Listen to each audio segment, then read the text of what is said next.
Oi sucked in her breath. Liliandra couldn't. But she could. She was the boss of the Quail Club, so that was that, as Mrs. Danovich was fond of saying. Oi crouched down, closer to the ant, which was still struggling on its journey. She so loved being in the Quail Club that dancing with Liliandra seemed a small price to pay.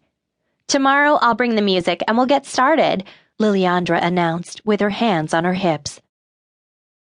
Although the Quail Club met at Haskey's house, and although it was Haskey's dad who worked at the agriculture lab and had brought the incubator home from work, Liliandra had chosen the members of the club. Oi would never forget the day when Liliandra had tapped her on the shoulder and held out a piece of paper that began, "You are invited." At first, Oi thought it was a birthday party invitation, but this seemed even better. A club. Oi hadn't even known what quail meant, but she'd wanted to be part of the group of friends. Haskey's dad had taken all 5 of them to an ice cream parlor to celebrate the formation of the club. They'd sat at round tables in the sunshine, and Oi had licked her coconut-flavored scoop extra slowly. Afterward, they'd set up the incubator on Haskey's back porch and studied pictures of quail on the internet. Oi had learned that quail were birds with plumes on their heads. At the next meeting, Haskey's dad had taken them to Circle J Tack and Feed to pick out the quail eggs. Back home, they'd each lowered 2 eggs onto the straw. Oi recalled the feel of the smooth ovals in her hand. She felt extra lucky to be in the club. The others, except for Haskey, spoke Spanish, yet they were still American in a way that Oi was not.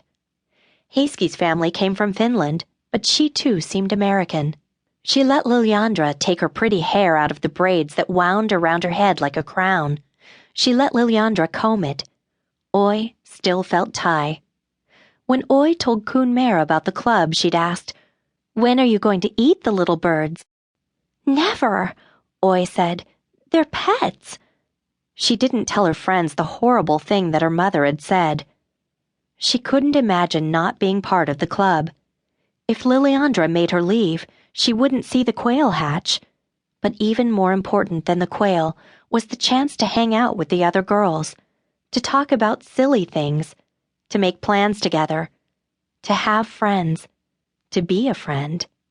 She hadn't been lonely since the club was formed. The eggs had gestated in the incubator for many days now and were almost ready to hatch. Oi leaned over the warm, orange-lit glass box. Kelly Marie hummed "Away in a Manger," a Christmas song Oi had heard, about the baby Jesus being born in the straw. "You guys thirsty?" Haskey asked. She mixed the lemonade in a pitcher, the wooden spoon thumping against the sides of the glass. Because it was the hot season, Oi was glad when Haskey added plenty of ice cubes. On the screen porch, they sipped the lemonade and watched the incubator. Oi shivered from the cold drink and from excitement. "I have a surprise," said Haskey suddenly. From a brown paper bag, she pulled a box. The lid said, "Wood-burning kit." "My dad bought it. We can make our own Quail Club sign." Haskey unpacked a tool that looked like a water pistol. She plugged the burner cord into the wall socket. Nearby lay a long, flat piece of wood. "See, like this."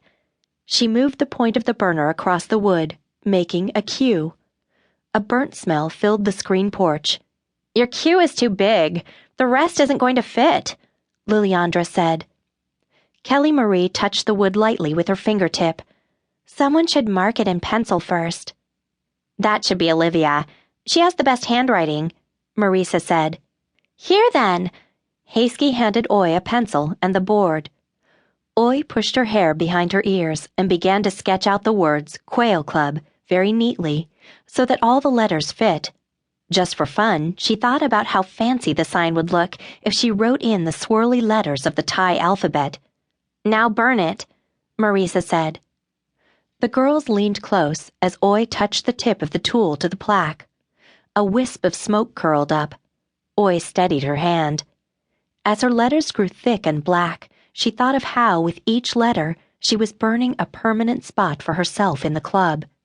As she burned the letters, she thought of how in Thailand there was a special word, glir, for friends who shared something so important together that they became like siblings.